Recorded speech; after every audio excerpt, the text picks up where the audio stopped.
Good evening, everybody. Good evening. If you haven't found a seat, be friendly with your neighbors and scooch over one or two or three so that everybody can sit in. But thank you so much for braving our cold Pittsburgh night. I hope you had some sake and some food. Really looking forward to our wonderful panel discussion here this evening. My name is Amy Boots. I'm the Executive Director of the Japan-America Society of Pennsylvania, and very grateful to our partners at the World Affairs Council, including Betty Cruz and her team. If you haven't had a chance to say hi, you can say hi to Betty at some point.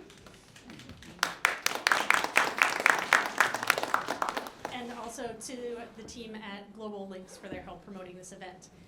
This event is part of the Japan Currents series, which is made possible by a grant through the National Association of Japan-America Societies and the Japanese Embassy, who asked that you fill out the survey that was on your seats. So if you like the food, say yes. You'll also get a link to the survey in a follow-up email that we'll send out tomorrow morning.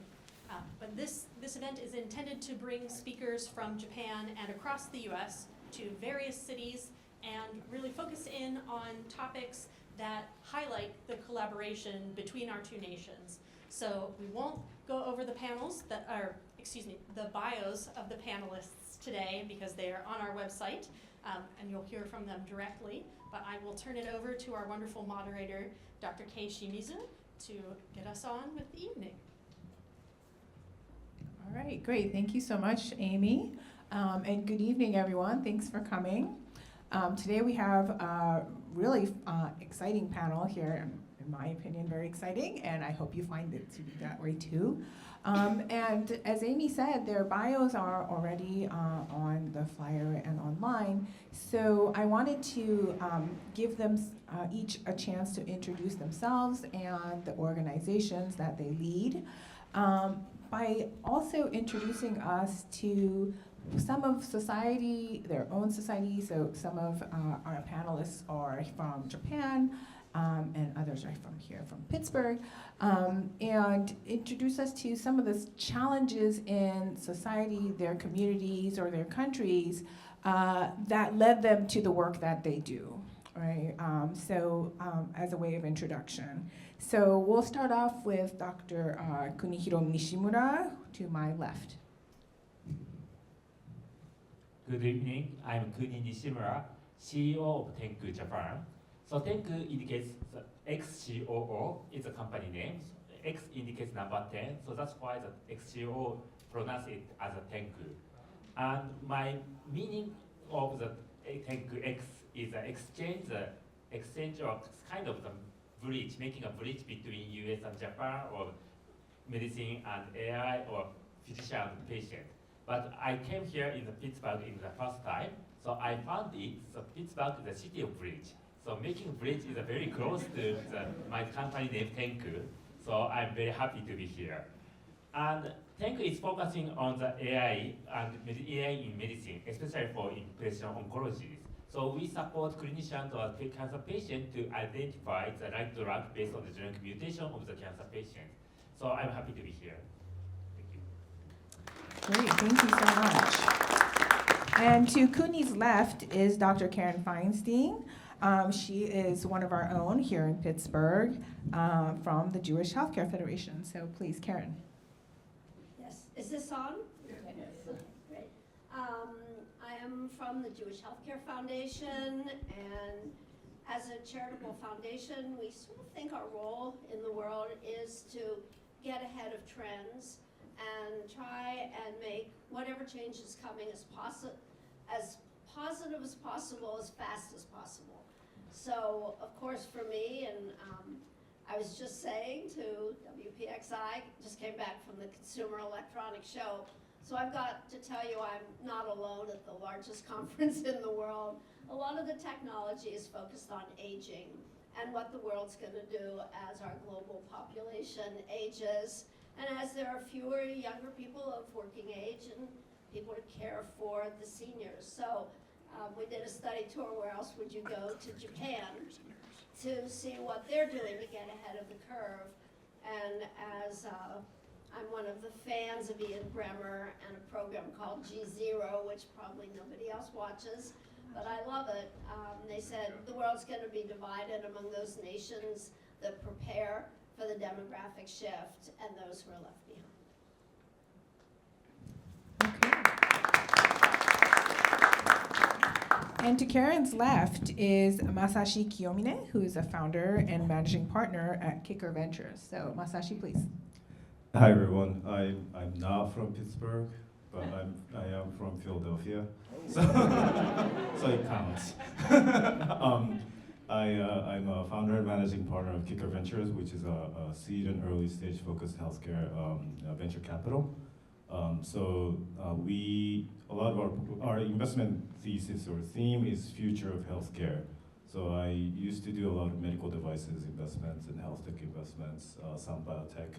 But with this fund, we're really trying to be open-minded, future-thinking, and what kind of future we want to create from the healthcare's perspective.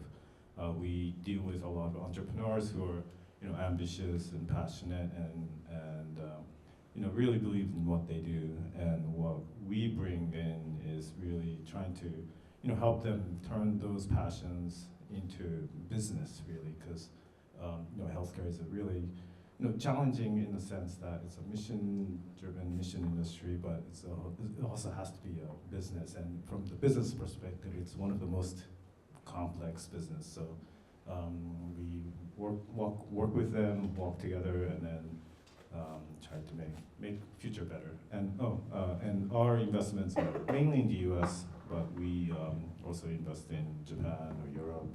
We also help Japanese startups come to the U.S. market. So. Hopefully I can help kind of bring in different perspective here. Thank you.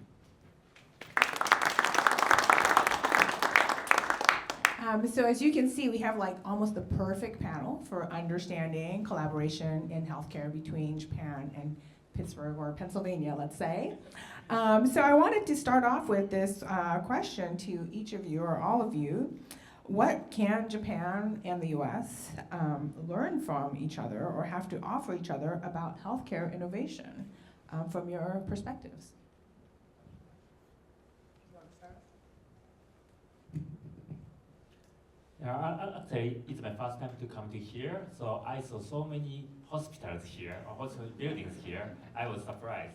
In Japan, we imagine the hospital is only one building, so not so much campuses here. So that's a very totally different. So maybe we can learn a lot about advanced medical things here to Japan. And as you know, Japan has aging societies, so we have lack of the workforce. So we need some kind of some technology to support physicians or clinical people. So such kind of things we can import to here, I think. Can you tell us a little bit more about what your company does to support especially aging societies or elderly people in their healthcare? So in Japan, we have aging society, so that's why every year we have 1 million cancer patients in Japan now. So in 1 million cancer patients, they need some kind of diagnostics precisely. So in Japan, we introduced genomic medicine, so diagnosis based on the genomic mutations. So but in the physician, they had hard to interpret the data from the genomic mutations. So we support physicians using our AI technology to interpret the genomic mutations or to identify the right drugs based on the genomic mutation of the cancer patient. So that's why so many cancer patients, we have to solve the cancer diagnosis issues. So we support using AI to identify the right drug. Do you find Japan to be a relatively welcoming society for incorporating AI technology in medicine, whether from the clinician or doctor's perspective or from the patient's perspective? Recently, so the atmosphere has changed because 10 years ago, it is very hard to come in the AI to the medical field. But recently, the lack of the workforce is, how to say, immediately had to make it happen. So that's why it is much more willing to use AI technology in the medical field. I see. Karen, I know you mentioned that you recently went to Japan to see what healthcare in Japan is like, especially because of Japan's demographic shift. Could you tell us a little bit more about your trip and what you found particularly eye-opening? Well, I'm going to start with the most basic. Being an American, what struck me is everywhere we went, to large medical centers, academic institutions, government, the corporate world, everybody was talking about the same future, the same plan, using the same language. We were just shocked. Cybernetics 5.0, it's a society where technology enables humans seamlessly to lead lives that are as satisfying as possible. And everywhere we went, they were talking about Cybernetics 5.0, this new society, and they were working together. The extraordinary alignment with corporate, medical, academic, as an American, really knocked me over. And we saw a lot of things that were very exciting. But if I had to pick the one thing, and I know Dr. Sowa is here somewhere, so she won't be surprised, we visited a company called Cyberdyne in Tsukuba. And Cyberdyne makes what they call hybrid assistive limbs, but we would call exoskeletons. And the moderator said you would have no idea what I'm talking about. So I did bring a picture. I don't know if you can see it. But this is sort of, actually Cyberdyne is among the top 3 companies in the world making exoskeletons. And they are less clunky than the ones we saw at the Consumer Electronics Show, where they have big backpacks and these huge braces that look like what polio victims in the 50s were wearing. And Cyberdyne is much sleeker, but still pretty clunky. At the Consumer Electronics Show, we saw what they think will be the next gen, and that's an exoskin that fits right on you. So why did this excite me so much? We're talking about an aging society, and we want them to be as healthy as possible, as engaged as possible, and as independent as possible. That requires mobility. And the one thing that Cyberdyne does, and the best companies now in the world in exoskeletons do, is rehabilitation, regeneration. They not only support your limbs so that you can be upright and move about, but they found ways that that very movement helps you restore functionality, restore movement. And I would say, I have a sister who lives with extreme mobility problems. This is a huge issue. And if you live in Pittsburgh, where unless you're very wealthy, everything has steps, everything. And you cannot find affordable living for people who can't get up and down steps. And I'll just show you one other picture because I love this, and I did bring pictures. I love Toyota. So when I told you things are aligned in Japan, they really are. So Toyota in Nagoya has its World Museum. And it's not, there's some cars, but it's not about cars. And the exhibits change. So this time it's all about seniors and mobility and seniors. And I love this. You're gonna have no idea what this is, but where's it been? It's a wheelchair that goes up and down steps. Yeah, I actually did see that. So I will say, I was pretty excited. So if you ask me, there were so many things we saw, but I thought that the advances Cyberdyne's made and restoring mobility is of enormous importance. Great, thank you. So Masashi, from your perspective as someone who invests in healthcare technologies, what are your thoughts about where these linkages can come from? Sure. So from kind of pure healthcare perspective, I don't think cities like Pittsburgh and Japan are that much different. We're all, we've kind of solved like acute disease problems, like the infectious diseases a while ago as a society. And it's not a developing society's problem anymore. But we're all dealing with like chronic diseases, health equity gap, how to deliver healthcare effectively. Aging society is one of them. Like workforce issue is a big problem. So we're all dealing with the same problem in a way, but the system that we play in are different. So that makes it like the business model different, the timeline different, and the stakeholders different. So I think that's what makes it interesting. These solutions that Karen mentioned, Japan, maybe it's because it's a single payer system. It has they can, and then also more of a culturally they can take a longer term view, and then also they try to take care of elderly populations. So these solutions come up, and these solutions can be turned into a viable business. So while in the U.S., you obviously think about reimbursement, who's going to pay for it, and cost is really prohibitive. So I think that's where the gap is, and therefore the opportunity to potentially bring in these new technologies from not just Japan but like outside of U.S.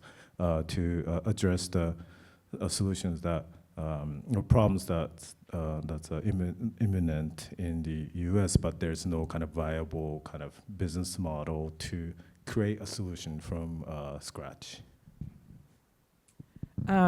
So actually my own research at the University of Pittsburgh looks at aging societies, and I'm particularly curious to hear about, what about Japan and its, for better or for worse, the status as sort of the first of the, upcoming aging societies. What about it allows for the development of this kind of new technology? And Kuni, if you can also address maybe some of the barriers to entry for bringing technology out of Japan to a place like the United States, because I know you've been to other countries as well, in Southeast Asia, for example. Are there some things that, the U.S. could address that would make these technologies from places like Japan easier to enter? So as a startup, I felt 3 points as a barrier to enter the U.S. market. First one is Masashi mentioned about the complexity of the healthcare system. So I'm totally different from the universal healthcare system in Japan. So I had to learn a lot about how the payers or insurance companies or stakeholders in here. So it's a first point. Second point is the connections. So from Japan, so I don't have not so much connections here, especially for clinicians or physicians here. So it's a kind of challenge to make some kind of the connections. And then after that, we can do some kind of some work with some patients or clinicians, and we have to make some kind of trust between us. Then afterwards, maybe we can introduce ourselves. Our solutions. And third point is how to identify the exact pain point in US hospitals' workflows. So if we can understand the exact pain point in the daily medical workflows, we can install our solutions seamlessly in the workflow. But it is hard to identify the pain points because it is a little bit far from the relationship. So if we can be a very close relationship, we can understand some kind of pain point in the workflows. So that's 3 points as some kind of barrier to thinking about entering the US market. As someone who's used, for example, the UPMC system a lot, I think that's a really interesting point. Like, where in the flow of information can your sort of business solution fit in, and how people, not just doctors, but also patients, access that information. Karen, I was interested, especially from your viewpoint here in Pittsburgh, because I know you went to Japan and had this experience, but what are the sort of equivalents in Pittsburgh that you know of, the challenges that, for example, elderly populations or patients here in Pittsburgh face that might benefit from some of the things that you saw in Japan? Because interestingly, Masashi said it's actually not that different, but your perspective seems to be quite different. So I'm interested to hear, like, what do you see here in Pittsburgh that would benefit from these connections? Well, thank you. That is the best question you could have asked. What is shocking is how fragmented our care is. And if you are caring for a senior or someone living with a disability, you have to go from this agency to that agency to this doctor to maybe different hospitals, definitely different practices. Everything is fragmented, and we take that for granted. It has to be, well, yes, of course, because this agency doesn't talk to that agency, and my PCP is 15 minutes with me, and oh, they're gonna coordinate all my care. Japan thinks differently. And the new model is, they call it the community hospital. It might be a hospital, it might just be a local hub. And they look at you like this is perfectly normal. They'll coordinate everything. Is it everything? They'll coordinate everything. They'll have all the data on you. They do collect a lot of data, our experience was in Japan, and people are willing to have the data collected. And we'll take care of you, we'll give you personally everything you need in one place. You will not be running around to lots of different agencies and different practices. We'll coordinate. So they talk a lot about their localized touch points that they often call the community hospital. I don't think, from what I heard, they always think that it's the community hospital that's going to be the touch point. But one problem is, for us, navigating and coordinating care is really a nightmare as you age. And in Japan, what I love, they make aging simple. Okay. Ooh. Close to. Well, that's really interesting to hear, and sorry if my voice is suddenly large. So, Masashi, like, how do I bridge these two totally different opinions about,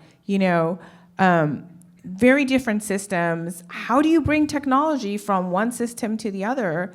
Or is it the system itself that has to change, and in what way? It would be great if the system changes, but probably unlikely in our lifetime, maybe. But because what exactly Karen said about how fragmented U.S. healthcare is, so a lot of innovations that I see now in the U.S. are precisely focused on solving the issues that is caused by these fragmented healthcare solutions. So care coordination or navigation is a huge kind of topic for startups, and that's a very U.S. specific problem. But because that's where the money is in a way, it's easier to show ROI. So these startups can raise money easier than companies that are maybe solving more fundamentally important problems or curing diseases. So that's actually something that to keep in mind, I think. Yes, you need to solve the problem that your system is creating, but also outside, somewhere else in the world, startups are trying to solve more fundamental issues, Kuni's company is doing something like that. There are a lot of these mobility issues, rehab issues, and kind of different perspective, but lifespan type of solutions are becoming a pretty important or hot topic. I don't know if it's important, but so how can we as a U.S. kind of society or the healthcare stakeholders can adopt these? I think we have to welcome them. I think that's the part that I've kind of realized dealing with helping Japanese startups come to the U.S. market. It's so difficult to understand U.S. healthcare system that it's almost impossible for any startup to come to the U.S. market and really gain traction and fundraise and then be successful, unless you find a partner who's willing to work with you and provide access to physicians or patients or incorporate you into the system. So one of the things that we are doing, and Kuni was part of this, was we have a program with Mayo Clinic Platform, which opens up their data for startups to train their algorithms that they've developed in Japan, so that they can essentially localize their AI solution to US market with the US patient population data. So that's one way to kind of help these overseas solutions who are doing really interesting stuff accelerate entering the US market. So I think that's something that maybe Pittsburgh community can really help to help overseas companies come and help them, because they want to help patients. But someone has to help them to be able to do that, or enable them to do that. I'm really curious to hear about these, collaborations, especially at the Mayo Clinic. Can you tell us maybe an example of a particular company, preferably one from Japan, that has maybe had some success in the U.S. market? And if so, what were some of the reasons for that success? Sure. So one company, this company was part of the first cohort, a company called UBIE. So they're a pretty big startup in Japan. They've raised over $100 million, and they're essentially AI diagnostics, AI doctor type of solution. And they were able to gain traction in Japan because I think they were just more, Japan was more open to a solution like that, and there was a strong support for it. I think in the US there were solutions that were kind of similar, but I think there was still a huge kind of pushback toward AI being really a doctor and making diagnosis. I think it's changed. I just saw a LinkedIn post that the AI doctor partnered or made a first prescription in Utah this week. So that's pretty crazy, right? but that's the future we live in now. That's now. UB's been working on it for close to 10 years maybe. So they had this time to develop the solution, and they partner with hospitals and clinics in Japan so that they can refine their model.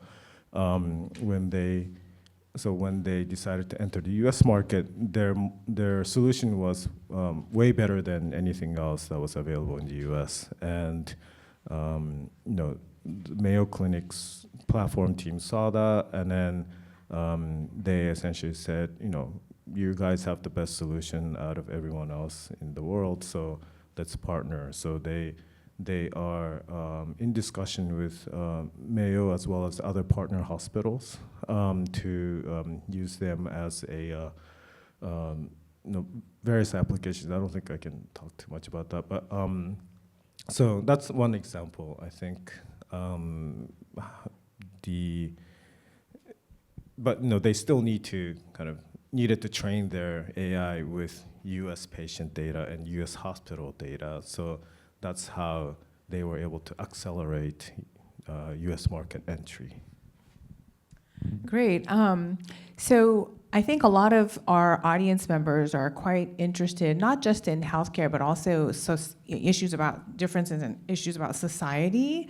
And I'm curious to hear, it's come up in some of our conversations already, but how does a society like the US or Japan approach this issue of data perhaps differently? Especially, Karen mentioned how Japan, they collect a lot of data, perhaps in ways that are not as accepted in the United States, or there's a lot of resistance, ethical and otherwise, to collecting data.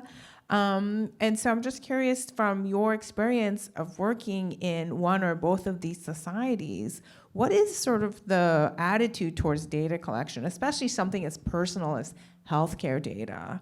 And how does that contribute to the advancement or innovations in healthcare? So one big difference is the owner of the data. So in Japan, the owner of the data is patient. So we have to get informed consent from the patient. But here in the US, the owner of the data maybe belongs to the hospital or healthcare institutions. So its company contract with the healthcare institutions, they can use it, like a Mayo Clinic. So Mayo Clinic has a kind of the cloud database for all EHR electronic health record data in as a database, and they can provide us or other startups to use or learn data based on for the AI. But in Japan, we have to do, every patient have to write down the agreement for usage of the data under some specific purpose. So it's very hard to say, difficult to collect the data for the learning of the AI. So it's a little bit different. But informed consent is also important for the patient, so it's very good part and bad part, I think. I would say that it seemed to me a much higher level of trust. Maybe underlies it, but one of the things we heard about that I just loved, they want to collect they want to do a volunteer hour bank. So they would be collecting data on what you do as a volunteer. And you would, in time, get back what you've put in. So the more hours you put in as a volunteer helping somebody else, that will be banked, that'll be recorded, and you will get those hours back of somebody doing things for you when you need it. And I just love that concept. So that's also data that's collected at the sort of higher level, and then you bank it and you get it back. Great, yeah. Masashi, you have any comments about data and how like different societies sort of accept or resist data collection? Not really, sorry. I mean, data handling of data obviously is a very sensitive topic, and different countries obviously deal with it differently. But even in the U.S., it's we're all trying to figure out, because AI is so smart now that for example, a lot of companies that we work with or invest in, have AI, and some of them, can figure things out. So, like, Mayo Clinic, for example, they, do a lot with de-identifying data, but, AI can kind of reverse engineer a lot of things. So I think this is an evolving topic, and we don't really have a good answer to it. And the data ownership obviously is important, and it will impact somewhat. But I feel like we're kind of still in the emerging phase of like how data is going to be handled, and in what way and where it will be stored, and all that is like really evolving right now. It sounds like also, though, that's precisely an opportunity for new businesses and investments. We've looked at a lot of companies, and we can't figure it out. Okay. Let's see. I have a couple of questions here that were collected from people who entered their questions in previously. So let me pick up a couple of those. One question was, what innovations do you foresee for care for chronically ill and disabled people, particularly those with complex or yet to be diagnosed conditions? Any thoughts on sort of this area in particular? I think I'll take a stab at it. I think the chronic care management is really a huge topic, and we're starting to see startups become a decent-sized businesses now. Last year, we saw 2 chronic care management startups become public companies. One is Omada Health, and the other one is Hinge Health. And Omada does diabetes and diabetes prevention. Hinge does MSK and rehab, and I think those are great, and they are essentially technology-enabled services. So I think we all know that there's no drug that can cure chronic diseases, so you need to manage it, and the question is how can you manage it efficiently and effectively, and technology is a solution, but it's only part of it. So technology plus services seems to be the way. And these companies have been working on it for 10+ years, and now they've been able to make it work, or starting to make it work. So, but yeah, it's not just the technology and services and people willing to make lifestyle changes a little bit too. Karen, do you see that actually realized in Pittsburgh as well? That people who live with chronic illnesses are beginning to be able to take advantage of new technologies that appear? I think this is in the act of becoming. I would say at the Consumer Electronics Show, everywhere we saw applications, devices, whatever, would be collecting a lot of data, which my watch does now, but they'd be processing it continuously, feeding it back to the consumer with actionable information. The one thing that struck us in Japan that we're not sure because people, they do seem to have long life and relatively healthy long life compared to Americans, but that's not hard because we're pretty low on that scale. They see their doctor all the time. Like we were saying, you're kidding me. They see their doctor all the time, and it's very short. It can be a very short visit, but constant encounters. And we did think technology will replace this, I think, but the advantage they have is you catch things early, and the doctors know you. And if you're suddenly looking pale, or you suddenly seem dizzy, losing your balance, the doctor who's seeing you all the time will be picking that up. We're trying to figure out why this frequent connection is so helpful, but I do think that for the US, technology is going to pick that up. That kind of frequent checking in, noticing something is awry, and doing something as early as possible. Kuni, do you have any thoughts on this type of like frequent, I know my own elderly mother lives in Japan and she sees her doctor all the time. I almost, I'm like, do you really need to go see him again? I think it might be partly a favorite pastime of older people to go and talk to their doctor and feel as though somebody is actually caring for them. But how can for example, company like yours take advantage of the fact that, in fact, doctors do see their patients quite frequently? I don't know actually, but I have a story. So in the general clinic, it's a kind of general practitioner. So the elderly person are gathered in the clinic like a salon. So every day they gather and quick show to the doctors, but they talk each other. But sometimes he's absent. They said. So he's absent. It's a kind of some kind of illness or some sick, but not in the hospitals or clinic. So it's a kind of funny story. So clinic or general practitioner place is a kind of the salon for elderly person. Like a social place. The social place Socialization. in Japan now. So it's a kind of the problem. Or maybe not, right? Maybe all they need is to add a cafe there, or I don't know, something to make it a place to go and a place to be. Okay, so I think maybe I'm at a point where I can take some questions from the audience. So is someone going around with mic? Amy? Yeah? Oh, okay, Jake. So do you have a mic? Oh, I'm going to give you a mic.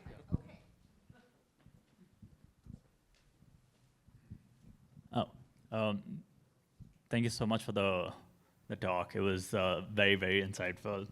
I was just curious about the regulatory side of things when it comes to how Japan handles like regulations, like how we have FDA, like in the US.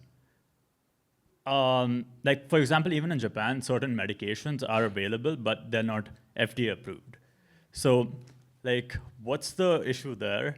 And despite it showing effectiveness, like why is that the case that FDA won't approve it? And I don't know, I just want to like understand that gist of like, medication and like regulation in general. Yeah. So in Japan, we have PMDA. It's a Japanese FDA. So PMDA approves the drugs or medical devices like FDA did. So sometimes there's some kind of time lag between FDA approved drugs that come to Japan. So 1 year or 2 years later. So we say a medical drug lag between the US and Japan. But in 2 years or so, maybe we can use FDA-approved drugs in Japan. So not so much happen in here, but we have some time difference. I'll just add one comment to that. So it takes a lot of money to get approval wherever you are. So from some even big companies strategically decide not to enter certain markets. So that could potentially be a reason why some solutions are not available in one market versus the other. I wanted to ask if anybody sees it more of a future in how Japan handles AI and data collection and how that can benefit the chronically ill and disabled as like minor neurological condition. We don't actually know how many people in the world have it because of lack of being able to get the data. So therefore, there's no way to really get treatment. And that's just one of the many examples of what we deal with because of our culture around data collection.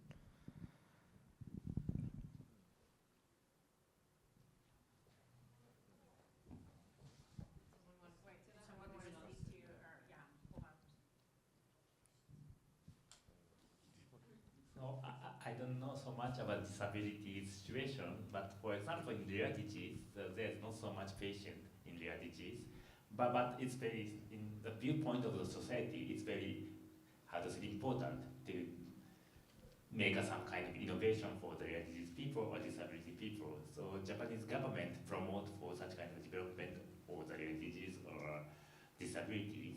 So maybe that kind of the technology can be imported to here, exported here, I think. So maybe I hope many good technologies goes beyond the countries. It's a serious problem. I know we consulted for a family member with a very, very rare cancer, the person in Indianapolis who's supposed to be the guru. And we go and they say, yes, the diagnosis was right. And the question was, so what are the best treatments? Well, we don't collect that data. You know, we just know who has this cancer or not, but we don't follow their care and the treatment and figure out what. So, I mean, you've put your finger on a big issue.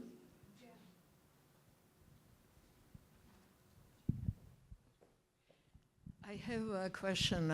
Who is in charge of hospital? Like they are state-owned. I'm from Sarajevo, so we have state hospitals, and we have universal health care. In United States, there are a lot of uninsured or underinsured people, so they cannot pay, even if we will have the best of the best hospitals, they cannot go there.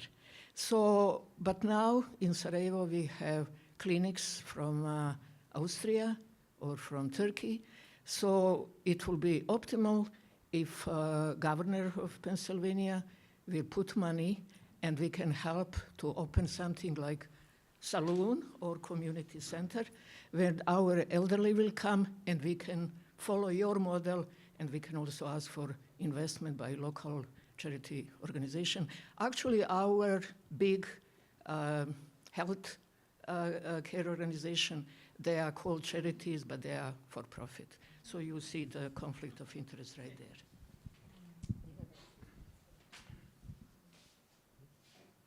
Can we bring the Japanese hospital? Do you see any, sorry, I don't have a mic anymore, so I'm just gonna talk loudly, but do you see any, I mean, we tend to be talking today as if the Japanese model is quite good, but I think it also has quite a few challenges. And one of the things is that, you know, especially rural areas are becoming less and less, or becoming more and more sparsely populated, and the access to care is becoming quite difficult in rural areas. And I'm wondering, you know, we also talk about telemedicine as being one of the solutions, but older generation patients, and especially when things like dementia come into play, access to that kind of, you know, technology becomes more and more difficult for the patients themselves. So I'm wondering, like, what that kind of environment is, you know, how is it challenging for you to, for example, bring in your innovation or your company's technology, Kuni, and is anything similar also going on in Pittsburgh as well, or in the U.S. that you see as areas ripe for innovation? So one thing I'm trying is generating a report for patient. So for the genomic test. So in general, the genomic test result is for the physicians or clinicians. So report is purpose for the physicians or clinicians. But I want to make some kind of report for patient because it is hard to understand the genomic medicine test result. So, but from the viewpoint of the patient, they want to understand the situation of the test result. So I made some kind of the report with illustration and easy to understand text for the patient report. It's not the technology, but it's a kind of way to understand patient with kind of solution for the patient. And in terms of the technologies, so JR is the railway company. It's a kind of train companies set up some clinic in the stations. So in the stations, so if patient or everyone can go to the stations, and then in the stations they set up the kind of the telemedicine booth. So they can only to go to there, and there's some kind of physician there, so they can communicate, and they can communicate with the telemedicine in the stations. So in Japan, we have so many stations in the rural area, so they can set up such kind of things to avoid the digital divide. As with any country or any place you go to visit, there are a lot of anomalies. There are a lot of things that strike you as we could help Japan could help us. And I'll just say in one very large medical center where they had what looked like a phone booth. It was an MRI. You walk in your clothes and you walk out. And we said, you're kidding me. So there's this state-of-the-art MRI, but the electronic health record was so bad. We said, and this is Japan, are you kidding me? And all of the pharmacy was done by hand. None of this is automated, this large hospital. No, there's just lots of people running around, bumping into each other, and we're thinking, okay, I would love to have the phone booth. Maybe you need our electronic health system, and we could help you with some automated pharmacy. That's true, and they still call your name by your name sometimes, like so-and-so, right? Hi, good evening. My question, is this on? Okay, sorry. My question is about a lot of I don't want to say malpractice, but a lot of incidents that happen during surgeries where gauze or something is left in a patient or something wasn't done correctly or screwed tight enough and they end up with sepsis or an infection. Is there any type of innovative technology that might prevent those type of things in the future?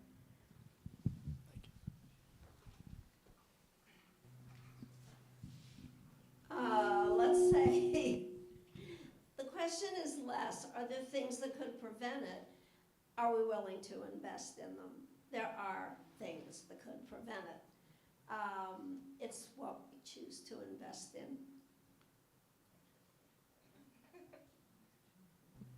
Yeah, OR is becoming smarter, I guess. So there's a lot of sensors and monitoring, but I think Karen's point is well taken.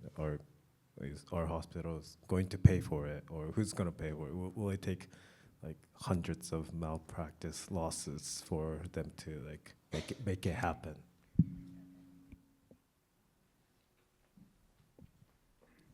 Yeah, before you brought up the rural issue, that was going to be my question, but Kunihiro talked about the issue in Japan, but in the United States, it's well known that rural clinics and hospitals are closing a mile a minute, and they can't get people to go out, and medical schools are trying to cover people's tuition, so they'll stay in these hospitals. So that's another, and we don't have a developed train system at all. We barely have bus stations when you get out to areas that are more sparsely populated. So that's a question too about what maybe you see as what kind of solutions, and you talk about whether it's telemedicine or AI doctors that might be more in those communities might be more willing to accept some compromise in order to have some kind of healthcare access in those communities. And what might be your thoughts on that? Yeah, I mean, it's a really difficult problem, right? Because so I went to Dartmouth for undergrad, and Dartmouth is yay. They're really big in rural kind of healthcare, or trying to be a kind of leader in that. But it's it's difficult to make a business out of it. So I think that's been really the challenge. So I was kind of thinking about what area or what city in Japan is kind of similar to Pittsburgh or Dartmouth. And there's a kind of northern area called Tohoku area or Fukushima where there was or Sendai. That's kind of a little bit similar, I think, demographic wise, and also kind of like the geography wise. So I think it'll be interesting to kind of look at those areas and to see like how they're managing their patient care or population care, if they have. And I know they are kind of trying to be more proactive or preventative. So trying to kind of, I know that area in particular has eat a lot of or consume a lot of salt, like sodium, like. Because it's cold, I guess, maybe. And they're trying to change that kind of dietary kind of habit. So maybe, I know Pittsburgh eat a lot of, I don't know, cheese or fries. And maybe we can start changing it. But stuff like that, yeah.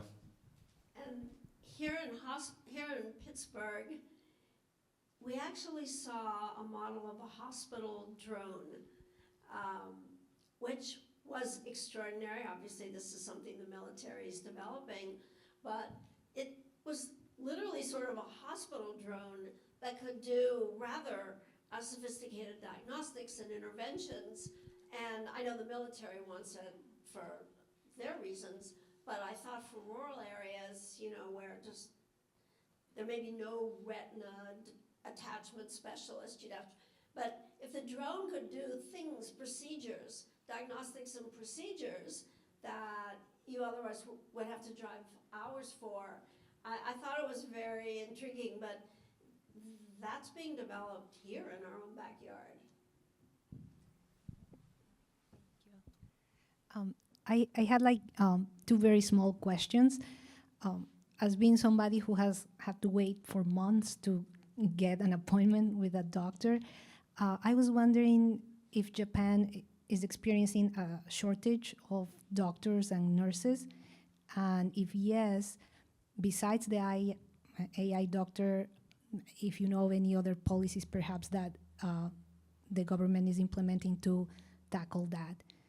And the second unrelated question, if I may, is regarding clinical trials. Here in the United States, a very few percentage of the population has access to clinical trials. And I was wondering for, experimental therapies, and I was wondering in Japan, being a less fragmented system, what's the percentage or how easy it is for a Japanese patient to access clinical trials? For the first one, so AI doctor is not approved in Japan yet, so we cannot use AI doctor. And second point for the clinical trials, maybe in major cities like Tokyo or Osaka, so it is easy to access to the clinical trials, but we have a survey for the clinical trials. If we take more than 2 hours to the Tokyo or big cities, so it is very hard to access to the clinical trials. Maybe, I don't know, it depends on the diseases. In cancer, only less than 10% patient can access the clinical trials in Japan now, I think. But on your first point, the wait time is not long in Japan. So I don't know why. But maybe there are, but I'm not sure if they have more doctors in the U.S. So it might be more of a systems issue. So maybe in Japan, maximum 2 or 3 hours for waiting for doctors. Wow, nice. Yeah. Maybe only the average of 1 hour or so, I think. Yeah. Dr. Nishimura, you had mentioned the million new cases of cancer every year in Japan. One thing you don't have, of course, is prostate cancer. You are unique among all the countries of the industrialized world, and to the point, I'm in biotech, that GE Phillips Siemens do not even try to sell diagnostic for prostate cancer because it's so low. And I would think, I don't know if people have looked into, genetics, environment, diet, whatever your secret sauce is that you could share with us, and if there's other things that you have high cancer rates, that others have low, that we can change things that are past, medical devices and pharmaceuticals to lessen the demand and rate. Yes, so in the viewpoint of the genetics or genomics, so we cannot tell we can tell exactly the tissue type or cancer. So, but we don't not focus on the only one, the lung cancer or chronic cancer or other specific diseases. So genomics is a kind of across the diseases. So it's a very, good point for using such kind of technologies.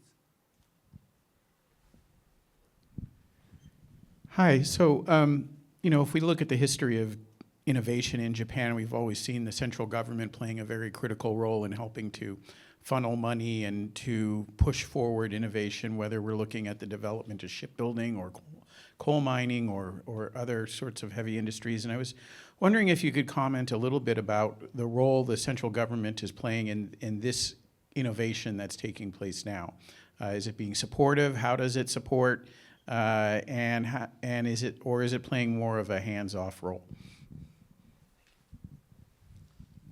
The kind of the support by the government for especially for research or development of medical device or drugs is helpful, but it takes time and it's very less money for the development. So it's not enough for development for the medical device or drugs by the government, I think.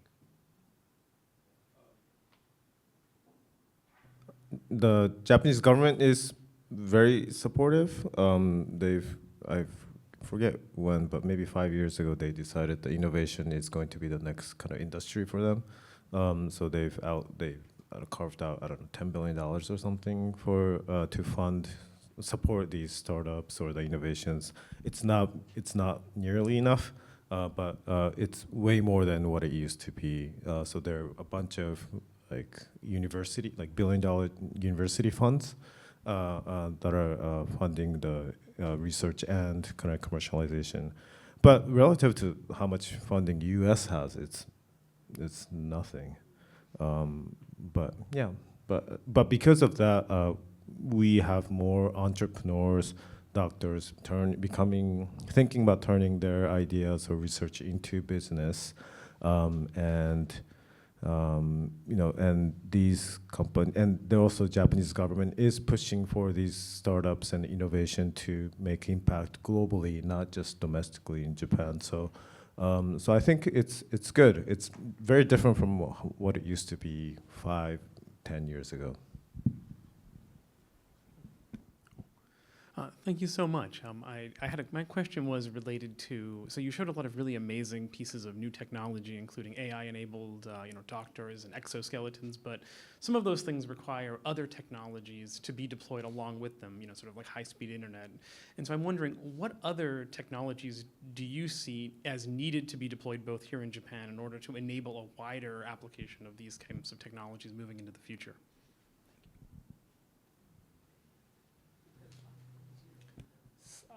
I think not the technology, so some kind of regulation is very important. For example, in terms of data, so it is hard to, move the data from the hospital to the cloud. So in here, there HIPAA, it's a kind of the personal protection law regulations, but in Japan, we don't have not so much kind of HIPAA, it's a simple way. So it is very hard to connect the internet from the EHR. So it's a kind of, not the technology, it's a kind of not the regulation, but it's a kind of custom or a way of thinking. So I think we need to change, Japanese need to change the way of thinking about the healthcare data or other points. So that's a kind of, barrier for the introducing technologies now. for things that are curative, the one thing that strikes me about a foundation that a woman set up, she was diagnosed with multiple myeloma, and her father died of it. She had an identical twin, and she said, I don't want to die. And she looked at the National Foundation, and she said, they move so slowly. I'm a young mother. I'm not going to make it. So she set up her own foundation, and you are required to be open source. So if you get money from the Multiple Myeloma Research Foundation, you must make what you're working on and what you're finding all along the path of discovery, you have to make that available to all the researchers. And as many of you know, it's been very exciting. Multiple myeloma has been one of the cancers that for many people becomes a chronic condition because this foundation has brought so many drugs to market. And I don't know if you just saw today in the Washington Post of all places, there are even more drugs coming up for multiple myeloma. So it's not so much what do we need. I just went to the Foundry at the Consumer Electronics Show. I don't even understand the things that are on the horizon with technology, but this I understand. If more and more scientists working on things that are curative and restorative were open source, were constantly sharing their discoveries, not waiting till they got some peer-reviewed journal article, maybe we would be doing for other illnesses what we did for multiple myeloma.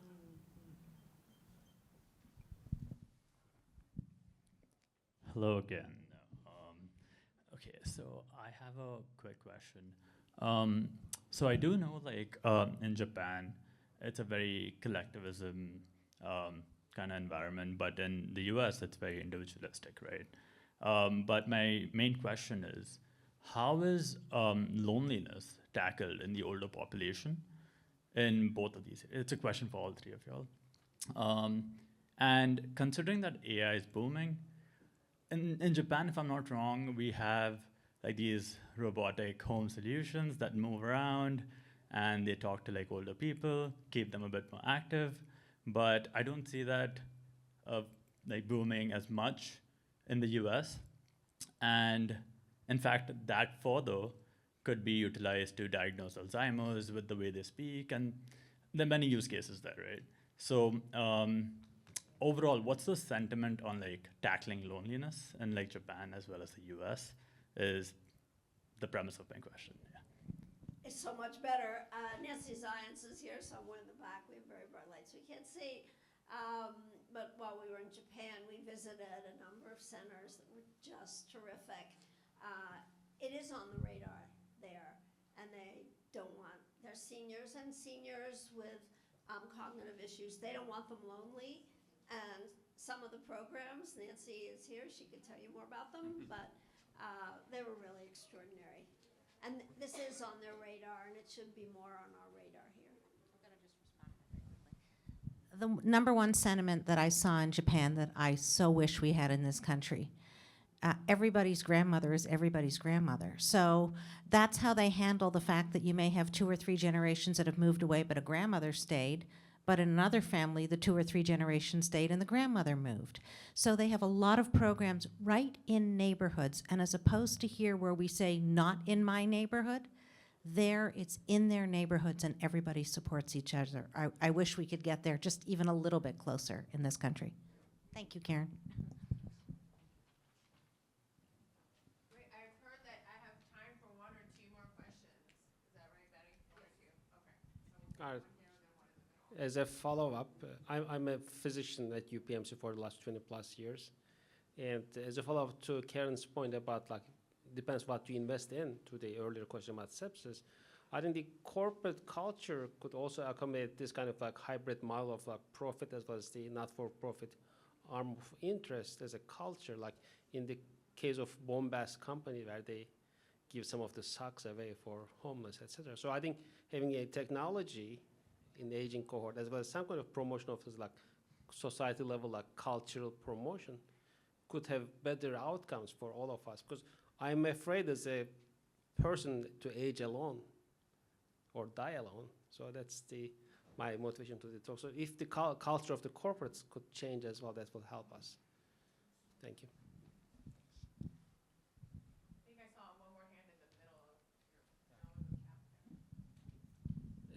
I just want to ask that ChatGPT recently released a new feature called ChatGPT Health. I'm not sure whether you know that out. I wonder, will that impact any maybe population to be more easier to access these health info? And the ChatGPT Health itself cannot do anything without like maybe blood test or sequence test. I know like diagnosis needs to be regulated, but I think the tests do not need regulated. So will there be some institute just do blood test and a sequence test, and maybe the user can get these tests by their own and ask ChatGPT Health to get some reference, maybe this like do not need regulation or something. My question is, what do you think about the ChatGPT Health will impact everyone's maybe health check and accessibility or something? Thank you. I think it's going to be transformational. I think it's going to be a game changer. I think it's going to change the doctor-patient relationship into a partnership. I think in many ways there's an interesting doctor who presented called Dr. David Liu, L-U-U, and he has founded Longevity Docs. It's a global network of doctors. He believes longevity begins at birth, not for women after menopause and not for people in old age. And he formed a network, but he said this is going to be so fundamentally transformational that he really does think that hopefully medical schools will adjust, but it will change the dynamic. And I would say the general sentiment, because it came out right in the middle of the Consumer Electronics Show, the general consensus was this is a big one. And I do know it's very funny because I use ChatGPT almost every day. And I was on a panel at an organization called Leapfrog, and somebody suggested doctors should tell their patients not to use ChatGPT. I said, that ship has sailed. I don't know what planet you're living on, but I think almost most of the people I know of all ages are using it all the time. So the question is how you develop a partnership and how your physician becomes your partner in helping you sort through things. But the idea that Chat Health GPT isn't going to change things dramatically, I would suggest that it will. That's my opinion. I think this is a topic that we should all be really thinking about. I'm part of a group called BrainMind, which is developing neuroethics kind of guidelines, because now we have access to brain and brain data and ability to input and change how brain works, and then people can sell the brain data and all that, right? And then I think generative AI and ChatGPT Health, all that is changing how people interact or interface healthcare, and it's going to be transformative but we don't know if it's going to be in a good way or not. And I think we should really be fearful of the negative case that could really, because the number one use case for Chat GPT is like mental health, like consultation, right? So in a way, it's great because it's increasing access, but there has been cases where it kind of led to patient suicide. So I think we should really be thinking about this and do something. Thinking about the consultation, so we need some medical history or clinical testing data or natural history or some other family history data or other things. Maybe physicians think about all kinds of the data and then diagnosis or made some decision for treatment. So, but currently the ChatGPT Health is only focusing on the input data, so it's very limited. So sometimes it made mistake because there are lack of the data about our healthcare or medical records. So maybe if in the future, near future, we can introduce many our medical record or healthcare record or preference into the AI, maybe it has some kind of possibility to use as a consultation. But I don't know, there are some kind of the fears or scared, so I don't know for the future, but it's a kind of very transformative technologies, I think. Well, I'm afraid I'm reaching the end of my allotted time, so I'm going to ask each of our panelists to make a couple of closing remarks, and I'll prompt you with this one. Looking ahead 10 years, what's one healthcare challenge that you hope innovators in Japan and Pittsburgh, or the US more broadly, will be able to tackle together? So I'll start on that end this time. Masashi, I'll throw it to you. It's less about technology. I guess we have enough technology and it's going to evolve. But I think healthcare tends to lag that technology and need to adapt. So I think a community like Pittsburgh is great because you have all the pieces, the hospital, health systems, payers, and people who want to make changes, and but also have problems that the access and aging society, and I think that is something that Japan is facing as well. So working together, figuring out how to solve that kind of more of a systemic problem is. I think it's a solvable problem, and it's less of a technology problem. So it would be great if Japan and Pittsburgh can work together on that. Great. Karen? It's so hard to pick one thing. Somebody mentioned the technology for safety, medical safety, and of course, I'm very keenly aware of how many people die from preventable medical error. So I would love to see us all working on that.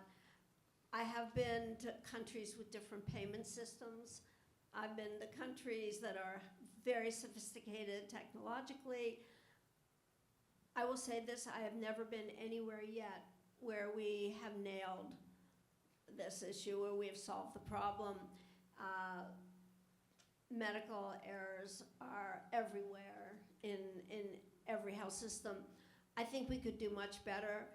It's tough because, I want to say navigation and my AI agent, and let's get that right, and I want to talk about mobility. But at this point, I think a really reliable healthcare where I was healed and not hurt, I have to say we should all be working on it together because I don't believe there's a single country that's really solved this issue yet. So I think one big issue is a technology about prevention. So in terms of prevention, we say the practice or sleep or food. So it's enough. But so many healthcare startups, healthcare services, but almost end to the only three parts. But in the end, in 10 years or so, maybe we have to figure out what the prevention is. So maybe if we are healthy, we don't have any motivation for the health. So that's a kind of the, hurdle for the prevention. So I think it's a kind of a challenge for the prevention for technology. Well, great. Audience members, please join me in thanking our three panelists for a wonderful session today. And also, thank you to the Japan America Society of Pennsylvania, Global Links, and also the National Association of Japan America Societies and the World Affairs Council of Pittsburgh. So thank you very much. And that's it for today. We hope to see you again at another event in the near future. And please, yes, if you get a chance to fill out the surveys that were on your seats, and I believe Amy said that those will be distributed electronically as well in the morning, along with a link to the recording from today, should anyone else like to see it. Thank you so much.